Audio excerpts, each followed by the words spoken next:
Kasus pemerasan pengurusan sertifikat ketiga yang menjerat ex-Wamenaker Immanuel Ebenezer alias Noel memasuki babak baru.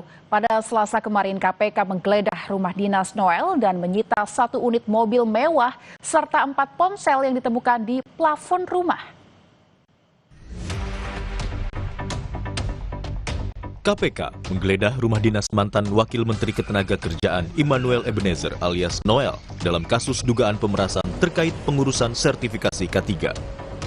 Selain 1 unit mobil Alphard, KPK juga menyita 4 ponsel yang ditemukan di plafon rumah Noel.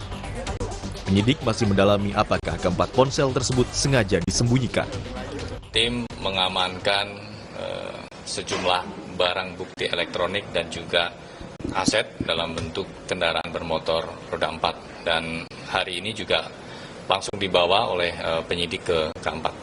Ya, penyidik menemukan 4 handphone di plafon rumah yang bersangkutan. Nanti kami akan tanyakan tentunya ya dalam proses pemeriksaan apakah memang sengaja disembunyikan atau memang menaruh handphonenya di plafon. Sebelumnya, Komisi Pemberantasan Korupsi mengungkap praktik pemerasan dalam program sertifikasi kesehatan dan keselamatan tenaga kerja K3 di Kementerian Ketenagakerjaan. Barang buktinya, 15 motor dan 7 mobil mewah. Dari 11 orang tersangka, salah satunya adalah Wakil Menteri Immanuel Ebenezer. KPK menyebut Noel menerima uang 3 miliar rupiah pada Desember 2024 atau 2 bulan setelah dilantik jadi Wakil Menteri. KPK bilang, Noel mengetahui, membiarkan, bahkan meminta jatah dari uang hasil pemerasan itu. Sejumlah uang tersebut mengalir kepada pihak penyelenggara negara, yaitu IEG, sebesar 3 miliar pada bulan Desember 2024. Dari peran IEG itu adalah dia tahu dan membiarkan, bahkan kemudian meminta. Gitu. Jadi artinya, itu proses yang dilakukan oleh para tersangka ini bisa dikatakan sepengetahuan itu oleh IG. Usai diumumkan sebagai tersangka, Immanuel Ebenezer membantah melakukan pemerasan. Ia pun berharap Presiden Prabowo Subianto memberikan amnesti kepadanya.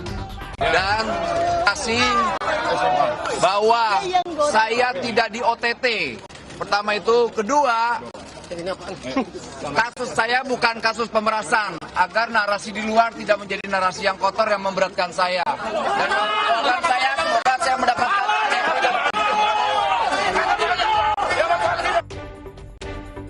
Namun setelah pengumuman KPK, Presiden Prabowo memutuskan memecat Immanuel Ebenezer dari jabatannya. Presiden telah menandatangani keputusan Presiden tentang pemberhentian Saudara Immanuel Ebenezer dari jabatannya sebagai Wakil Menteri Tenaga Kerja. Selanjutnya, kami menyerahkan seluruh proses hukum untuk dijalankan sebagaimana mestinya, dan kami berharap ini menjadi pembelajaran bagi kita semuanya, terutama bagi seluruh anggota Kabinet Merah Putih dan seluruh pejabat pemerintahan. Menurut Ketua Umum Konfederasi Serikat Pekerja Indonesia sekaligus Presiden Partai Buruh Said Iqbal, kaum buruh sudah lama mengeluhkan sulitnya mengurus sertifikasi K3. Karena itu, dia mendesak KPK juga meminta keterangan Menaker Yasirli dan mantan Menaker Ida Fauzia. Apalagi praktik pemerasan disebut KPK sudah terjadi sejak 2019. Nah, Menaker sekarang, kasus K3, kan buktinya sampai dengan Noel dapat yang Desember 2024 3 miliar itu, Menaker kan sudah ada sampai sekarang. Bahkan beliau menyatakan 1.000 perusahaan jasa K3 tanda tangan fakta integritas. Gimana orang 1.000 tanda tangan tanpa dilakukan verifikasi ulang? Kasus TKA. Kan diperiksa Menaker sebelumnya. Ya, dari antara kurun 2019 sampai 2024 ya sampai 2025. Kalau mau tuntas. Noel dan 10 tersangka lain sudah dilakukan penahanan selama 20 hari pertama hingga 10 September di rutan KPK. Kasus Noel kembali menjadi peringatan agar pejabat tak bermain-main dengan hak rakyat. Tim Liputan, Kompas TV.